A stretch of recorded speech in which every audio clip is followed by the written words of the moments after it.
Deputado federal Pedro Lupion oficializou a filiação ao Republicanos e assumiu a presidência do partido aqui no Paraná. Presidente da Frente Parlamentar da Agropecuária, uma das mais influentes do Congresso, Lupion também confirmou durante a filiação que é pré-candidato à reeleição em 2026. Nós recebemos o deputado aqui no Jornal da Manhã Paraná para comentar sobre os planos à frente do partido, alinhamento com o governador Ratinho Júnior e as articulações políticas para as próximas eleições. Bom dia, deputado, seja bem-vindo ao Jornal da Manhã Paraná. Bom dia mais uma vez. Muito obrigado pela oportunidade de estar aqui junto com vocês. Acho que terceira ou quarta vez já que nós estamos juntos aqui, sem dúvida, uma oportunidade ótima para a gente falar um pouquinho da nossa política. Vamos começar, claro, tratando aqui o assunto, né, de antes do intervalo que marcou ali o início da nossa edição, que são críticas em relação ao desempenho da Câmara dos Deputados, em especial. Tivemos um senador do Paraná falando que até uma caveira de burro está enterrada por lá, né, tão improdutiva que se torna a Câmara. E recentemente o presidente da República, dizendo, inclusive, que nunca foi tão baixa, né, baixo nível em relação aos deputados e mandatos anteriores. Então, qual é a visão que o senhor tem? A Câmara anda tão mal das pernas dessa maneira? Bom, primeiro que críticas do presidente da República sobre nível e baixo nível são completamente inócuas, né? Não existe o mínimo parâmetro de comparação. Segundo que são temas que a gente tem enfrentado dentro do Congresso Nacional que, sem dúvida, geram uma certa polêmica, né? Esse caso, por exemplo, das APAES. Eu mesmo fiz um PDL, né, um projeto de decreto legislativo para assustar a decisão do governo. Aliás, não é uma coisa nova, viu? O governo Lula tentou isso já no primeiro e no segundo governo Lula, inclusive a ministra Gleisi participando de toda essa articulação para fazer a inclusão forçada dos alunos na rede comum de ensino, né? Mas, enfim, sobre o Congresso Nacional, nós temos um sério embate entre Supremo e Executivo, um consórcio que existe entre o Executivo e o Judiciário para tolher as decisões e principalmente para entrar nas decisões do Congresso Nacional. Lembrem do que nós fizemos com o IOF, colocamos 404 votos para não permitir o aumento de IOF, que seria um aumento de imposto para toda a população. O governo federal vai lá, entra junto no Supremo, tem o líder do governo dentro do Supremo Tribunal Federal, o ministro Flávio Dino, foi lá, fez ação e suspendeu uma decisão da Câmara. Na questão do marco temporal nós estamos na mesma discussão e tantos outros temas em que, quando não consegue nos vencer dentro do Congresso, o governo vai lá e judicializa a questão. Inclusive, na fala, o senador Eurevisto cita alguns fatos, como, por exemplo, a questão do foro privilegiado, que nós estamos tentando pautar já há muito tempo e que, particularmente, quem não tem rabo preso com o judiciário, como é o meu caso, que não tem um processo na minha vida, não tenho problema nenhum com a questão de foro, pelo contrário, adoraria, se caso necessário, ter a oportunidade de defesa em 3 foros e não num só. E segundo, a questão de criar um foro privilegiado era justamente para evitar qualquer tipo de influência política lá na comarca, lá na base. Hoje, a influência política tem que ser evitada lá no Supremo, na chantagem que é feita com os parlamentares. Agora, o Senado também não pode ficar cantando de galo, né? Vamos falar bem a verdade. O poder de controle, né, os checks and balances e o equilíbrio entre os poderes tem que ser feito pelo Senado. O papel constitucional do Senado é esse. E hoje, se nós formos colocar, por exemplo, uma questão de posicionamento em relação a alguns ministros do Supremo, nós não temos sequer 30 votos dentro do Senado para poder fazer esse tipo de enfrentamento. E aí a Câmara dos Deputados fica realmente refém dessa chantagem, dessa ação direta do Supremo em cima do Legislativo. Aliás, ano que vem é super importante por causa disso, né? Vamos renovar 2/3 do Senado e é a oportunidade de a gente colocar gente lá que tenha compromisso efetivamente em entregar pautas positivas. Agora, deputado, esse isolamento político que passa agora Jair Bolsonaro por conta da prisão, da condenação, esses temas, essas pautas de restringir, por exemplo, algumas decisões do Supremo Tribunal Federal, a própria anistia, isso também deu um arrefecimento? Como é que está o clima disso na base ali, principalmente junto ao agro que o senhor lidera? Veja, as decisões monocráticas são um tema que a gente tem debatido bastante. Eu, inclusive, sou autor de um dos projetos que está questionando essa possibilidade das ações monocráticas. A questão de partidos sem representatividade ou com um número pequeno de parlamentares poderem ficar judicializando decisões do Congresso. Nós também temos um projeto nesse sentido. Agora, quando a gente foi pautar a urgência da anistia, nós precisávamos garantir esses votos e fazer um grande acordo com os líderes partidários. A Câmara hoje funciona assim, bem como o Senado. Há uma reunião toda terça-feira do presidente com os líderes de cada partido, são definidas as pautas e ali as coisas vão encaminhadas ou não, são encaminhadas ou não. Então, nessa questão da anistia, quando nós vencemos a possibilidade, e nós vencemos efetivamente muito bem dentro da Câmara dos Deputados, a urgência da anistia, agora esperando o projeto, infelizmente o relator escolhido para nós foi uma catástrofe, mas nós vamos trabalhar nesse texto e buscar alternativas a esse texto, que a gente precisa, não pensando só no presidente Bolsonaro, mas pensando naqueles que estão pagando um preço completamente desproporcional por um protesto político. Né? Ninguém está passando pano nem defendendo qualquer tipo de vandalismo ou qualquer tipo de agressão, mas tem muita gente que está preso e que não deve estar preso e que está com penas muito maiores de crimes extremamente gravosos, até crime contra a vida. Então precisa ter efetivamente essa revisão, precisa dessa anistia e nós vamos trabalhar bastante para que isso ocorra. Agora, o Congresso é feito de tempos de oportunidade. Vejo que agora, com essa gigantesca operação policial no Rio de Janeiro, que botou na pauta de volta a questão da segurança pública. Os governadores todos envolvidos nisso, a gente consegue mais uma vez entrar no tema de melhorar a legislação e principalmente buscar proporcionalidade nas decisões. Né? E diante dessa questão da segurança, qual a avaliação que o senhor tem sobre a questão da PEC da segurança, também a questão das facções, né, que deve chegar a partir de agora e avaliação, legislar sobre a questão será o suficiente para que você possa reverter o grau de criminalidade que se alastra aí pelo país? Veja, primeiro falando sobre a PEC da segurança pública, a gente tem que tomar muito cuidado com ela. Né? O texto apresentado pelo atual governo é um texto muito difícil de ser aprovado da maneira que ele foi proposto. É um texto que tira muitas atribuições das polícias estaduais, tira muito poder de decisão dos próprios governadores, tira os investimentos das polícias locais e acaba criando uma força estatal federal de coerção, vamos dizer assim. Concentra os poderes de polícia na mão do governo federal, exatamente, no governo federal. Isso é muito complicado, ainda mais com a visão do atual governo. Vamos lembrar quem é que estava com um bonezinho de facção subindo o morro há pouco tempo atrás. Né? Algo que a gente tem que ficar extremamente preocupado. Eu aplaudo muito a operação que houve lá no Rio de Janeiro. Os vídeos, as cenas, os drones filmando e as imagens que estão saindo agora e aparecendo agora mostram efetivamente aqueles todos com fuzis, com fardas, com colete à prova de bala, com bomba, com gente que não estava ali passeando, nem morador comum da comunidade, né? Era gente que estava efetivamente para o crime. Aliás, fala do governador Tarcísio excepcional, né? Apontou um rifle para a polícia, sabe das consequências que isso terá, né? Agora a gente precisa ter um debate muito mais aprofundado sobre segurança pública. Essas facções estão em todos os âmbitos de poder, estão dentro da sociedade, estão instalados dentro do poder público, estão instalados dentro do comércio, estão no varejo, estão no dia a dia da sociedade, estão participando, vimos as operações aí dos combustíveis, vimos várias outras operações acontecendo na Faria Lima, ou seja, precisa ter um raio-x muito sério do Estado brasileiro para a gente ter uma solução sobre isso. Já houve algum contato do governador Ratinho Júnior aqui com a bancada com relação a esse projeto especial da segurança pública? A gente teve várias reuniões com governadores, não especificamente só com o governador Ratinho Júnior, ele participou de várias também, mas a gente tem debatido isso com o Fórum de Governadores, né, que tem um grupo pensando sobre o futuro desse projeto e justamente as críticas muito mais fortes do governador Tarcísio, do governador Caiado, do próprio governador Ratinho colocando pontos claros em que no Paraná não se pode negar que há muito investimento em segurança pública, né? A gente tem visto todos os dias entrega de equipamentos, investimentos, contratações,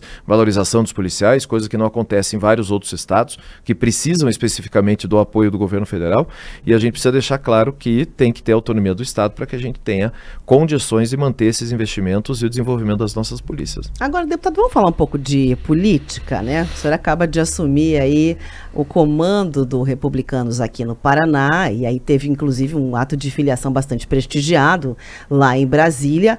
Por que saiu do PP e por que entendeu que o caminho era o Republicanos? Veja, primeiro uma oportunidade ímpar de presidir um partido grande aqui no estado, né? Eu fui presidente do PFL, depois DEM, bastante tempo.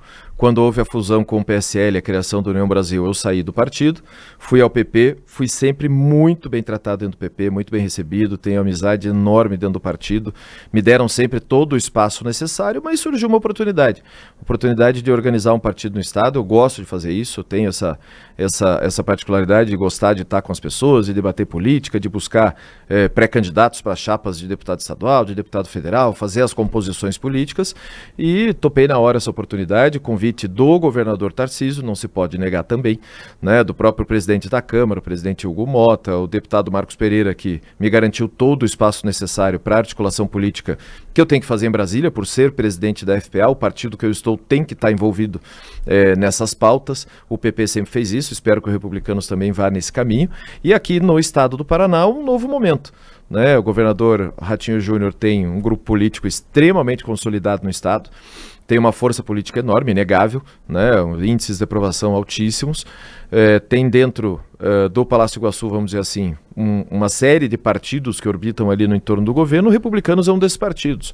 Eu não poderia estar fora de uma oportunidade de estar próximo do governador, até pela gratidão que tenho, pelo apoio que sempre deu ao meu mandato, aos meus prefeitos, aos meus municípios. Então é a oportunidade da gente estar próximo e mesmo assim presidindo um partido, fazendo política, que é o que a gente gosta de fazer. Né?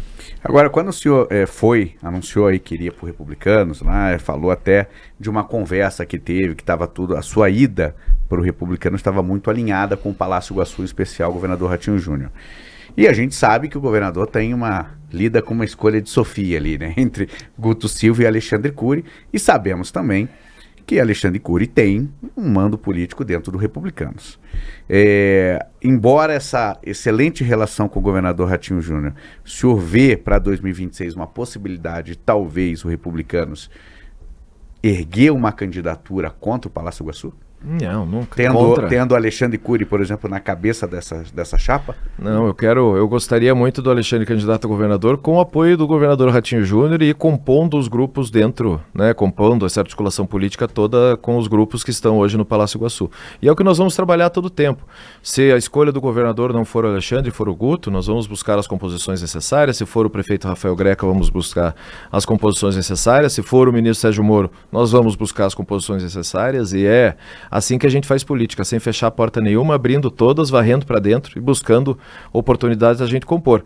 Eu vejo no deputado Alexandre Cury, como presidente da Assembleia, mas o histórico que ele tem como político no Estado, uma pessoa que tem uma capilaridade enorme dentro do Estado do Paraná, tem apoio da ampla e absurda maioria dos prefeitos do Estado. Não dá para negar o apoio que tem na bancada federal, na bancada estadual, e isso obviamente lhe dá uma condição muito boa de pleitear uma pré-candidatura ao governo do Estado, bem como o secretário Guto Silva está com a principal secretaria do Estado hoje e tem um trabalho de muita lealdade, muita proximidade com o governador Ratinho Júnior. Eu espero que a gente consiga compor todos esses grupos e efetivamente manter esse bom trabalho que está sendo feito no Paraná. Agora deixa eu só pegar um gancho aqui, Rafa. O senhor citou o Sérgio Moro. O senhor até 10 dias atrás estava dentro do PP, nessa federação com a União Brasil. Como é que está o clima lá dentro envolvendo o Sérgio Moro, a candidatura do Sérgio Moro? Porque há relatos de outros deputados federais que podem seguir o seu caminho. Toninho Vanter, fala-se no próprio Tião Medeiros. Como é que estava esse clima lá dentro entre PP e União Brasil? O senhor acredita que essa federação seguirá de pé? Bom, primeiro ressaltar que eu tenho muito respeito, carinho e amizade com o senador Sérgio Moro, com a sua esposa Rosângela. Temos uma excepcional convivência e vejo nele todas as condições também para ser um ótimo governador e pleitear essa posição. O problema é que essa federação nasceu errada, né? É gente que não se entende, não se conversa e pensa diferente se juntando, né? O próprio deputado Ricardo Barros, a deputada Maria Vitória, que é a presidente do Progressistas aqui no Paraná, sempre colocou muito claro essa posição, né? De que não há nenhum tipo de conversa em relação ao desenvolvimento dessa federação.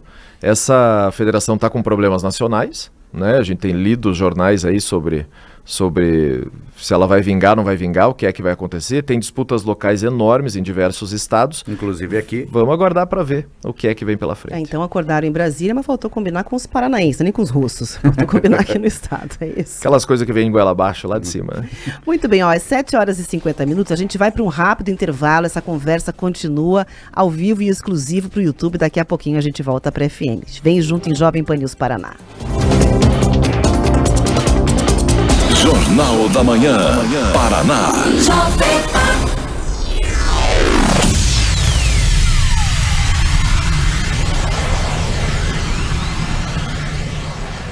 Ao vivo e exclusivo para o YouTube, a gente segue com a conversa com o deputado Pedro Lupion. Deputado, há pouco a gente ouviu ali a avaliação, né, sobre as condições ideais para o nome de Alexandre Cury no Republicanos, mas já é público e notório que houve um convite a ele. E o próprio Marcelo Almeida, né, poucos dias antes de deixar a presidência, chegou a dizer que abriu as portas também para o próprio governador do Paraná com um convite.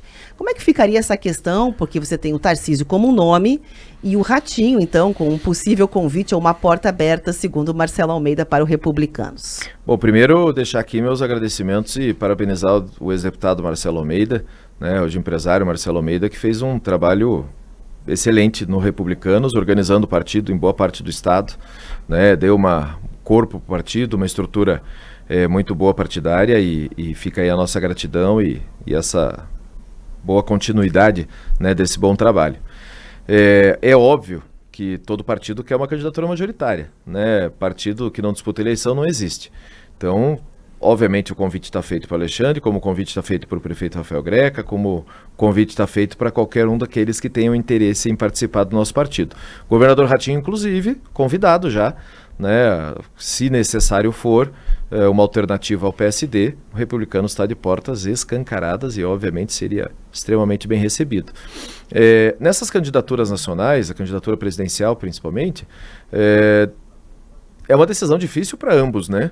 Tanto para o governador Tarcísio quanto para o governador Ratinho. Para o governador Ratinho é um pouquinho mais fácil porque não tem nada a perder, entre ele renunciaria o mandato ali no mês de abril e disputaria uma eleição majoritária nacional que tem condições para isso, tem tamanho para isso, tem força para isso, está muito bem falado no Brasil inteiro e para nós paranaenses obviamente seria talvez a primeira grande oportunidade que nós paranaenses teríamos de ter um presidente da República. Isso para nós é motivo de muito orgulho e trabalharemos pesadamente para que isso ocorra. O governador Tarcísio é uma situação um pouco mais complicada, precisa escolher um sucessor primeiro, né, um sucessor viável ao governo de São Paulo. O PT, o governo federal, provavelmente vai colocar o vice-presidente Alckmin como candidato a governador no estado de São Paulo. Não é um candidato fácil de ser derrotado, precisa ter em São Paulo, né? Precisa ter uma candidatura forte para a sucessão do governo Tarcísio e ele tomar essa decisão de, tendo uma boa reeleição em São Paulo, disputar a presidência da República. Eu sonho muito, demais, que a gente consiga fazer uma grande composição com Tarcísio, com Ratinho, com Caiado, com Tereza Cristina, com tanta gente boa que está aí no Brasil, para a gente botar o Brasil nos trilhos, né? Obviamente que o presidente Bolsonaro, a família Bolsonaro tem uma influência grande nesse sentido, de dar o seu apoio, de dizer quem seria o candidato que teria a sua simpatia maior. Agora, óbvio que uma composição entre Ratinho e Tarcísio e Ratinho seria maravilhosa, vamos trabalhar para isso. Mas o senhor ouviu de Tarcísio alguma... O que diz o Republicanos internamente sobre a candidatura de Tarcísio? Falta esse aval dos Bolsonaros para ele ter essa decisão? Não é essa questão, é pisando em ovos, né? Obviamente que se o presidente Tarcísio agora... Ó o ato falho. Se o governador Tarcísio agora anuncia uma candidatura já, o governo de São Paulo acaba, né? Ele passa a ser uma expectativa de poder de quem vem na frente. Sim. Então, tem que tomar muito cuidado com essas questões, né? Não está na hora ainda, acho que até o primeiro bimestre aí do próximo ano a gente tem que ter essa definição, mas buscar as composições políticas estarem muito bem azeitadas, muito bem organizadas para poder fazer anúncios importantes como esse. E quando o senhor ainda estava no PP, houve uma possibilidade aí do senhor sair ao Senado, né? O senhor pensa isso mais para frente? O senhor já adiantou aqui que vai para a reeleição agora em 2026. Pensa lá na frente o Senado? Claro que penso, né? Natural e fico muito lisonjeado que as pesquisas aí mostram um bom nome, uma boa capilaridade no Estado, uma condição boa de eleição para o Senado. Agora, política é uma questão de timing, né? Tem o senso de oportunidades. Não sei se agora é o momento, a não ser que venha a tempestade perfeita aí, da gente cair no colo uma candidatura extremamente viável, mas a princípio manter a reeleição, quem sabe no futuro. E conversas com outros deputados para vir para o Republicano? O senhor já iniciou, Tião Medeiros? Vários. E aí, já tem alguma obviamente que eu não vou revelar os nomes aqui na rádio, mas temos uma boa conversa, vamos ter uma chapa para fazer pelo menos 4 ou 5 deputados federais, com toda certeza. Já estamos de volta na FM, só para Opa. pontuar aqui para nossa audiência. Deputado, houve uma curiosidade muito grande com as fotografias que apareceram aí durante a sua filiação, inclusive com a presença de um encontro com a Renata Abreu do Podemos, né? Então, muita curiosidade surgiu nesse sentido. Por que ela estava presente? Pode contar um pouco do bastidor desse encontro com ela? Posso, claro. Primeiro, assim, vamos partir do princípio de que eu às vezes pareço sisudo, bravo, briguento, mas eu só tenho amizades e bons companheiros lá em Brasília. Né? Eu não tenho inimizade na política. Então, fiquei super lisonjeado que lá na minha filiação, boa parte da bancada federal do Paraná estava presente, assim como boa parte da FPA, gente de vários estados, de vários partidos, e obviamente que não significa absolutamente nada sobre a ida de qualquer um deles para o Republicanos. Era certo. Gente que estava lá para prestigiar e participar desse momento político, né? E a presidente do Podemos, Renata Abreu, foi uma das que foi nos prestigiar, foi nos cumprimentar. A gente estava num jantar em Brasília, na casa de um amigo em comum e acabou... Um advogado indo aqui lá, do Paraná, né? Isso. Certo. E acabou indo nos dar um abraço lá, e sem grandes novidades nesse sentido. A gente, vamos, né, Rafa? A gente fica ouvindo, mas sempre tem alguma coisa. Estávamos sem nada para fazer em Brasília, resolvemos ir num jantar. Vamos ver se essa conversa Podemos e Republicanos não avança lá para 2026. Ó, tem ouvinte perguntando aqui o seguinte, né? Bom dia, deputado. Votou contra ou a favor da PEC da blindagem? Vamos lá, vamos falar desse assunto, que esse assunto é cabeludo e é importante. Primeiro é importante ver os nomes e as composições todas que foram feitas em relação a essa votação da PEC da blindagem, extremamente mal conduzida pelos líderes partidários, num nome que na verdade não condiz o que ela é, o objetivo principal dela era que o Supremo não ficasse no ato de chantagem constante sobre os parlamentares, que infelizmente é o que está acontecendo. Né, os parlamentares que têm qualquer tipo de problema no Supremo Tribunal Federal ou no próprio STJ acabam sendo chantageados constantemente pelas posições políticas dentro do Congresso. Isso precisava dar um basta, precisava parar isso de alguma maneira. Não necessariamente através desse projeto, mas principalmente com a questão do foro que nós já falamos aqui. No mesmo dia ou no dia seguinte nós enfrentamos a questão da urgência do projeto de anistia. Um grande acordo com os líderes partidários para que nós tivéssemos os votos necessários, tanto que o PL todo votou, a base bolsonarista toda votou, e nós fomos todos nesse sentido para que a gente tivesse condições, efetivamente, de aprovar a questão da anistia. Então, extremamente tranquilo nesse sentido. Não devo absolutamente nada em relação a isso, não tenho nenhum processo na justiça, não tenho rabo preso com absolutamente ninguém. Aliás, o Supremo tem dificuldade de lidar com quem não tem rabo preso, né? Não tem essa condição de apertar ou de fazer qualquer tipo de chantagem. 7h59, a conversa está boa aqui, mas já passou meia hora, a gente vai ter que muito encerrar. rápido isso aqui, gente. É rápido. É rápido, o papo é bom, a conversa corre rápido. Obrigada, deputado, pela participação e presença aqui no Jornal da Manhã. Que agradeço, obrigado a vocês. Só deixar um recadinho final. Ontem nós tivemos chuvas absurdas no estado do Paraná. Obviamente, o setor mais atingido, o setor agropecuário de novo. Muita lavoura perdida, muita planta que deitou, muito campo que alagou, muito granizo.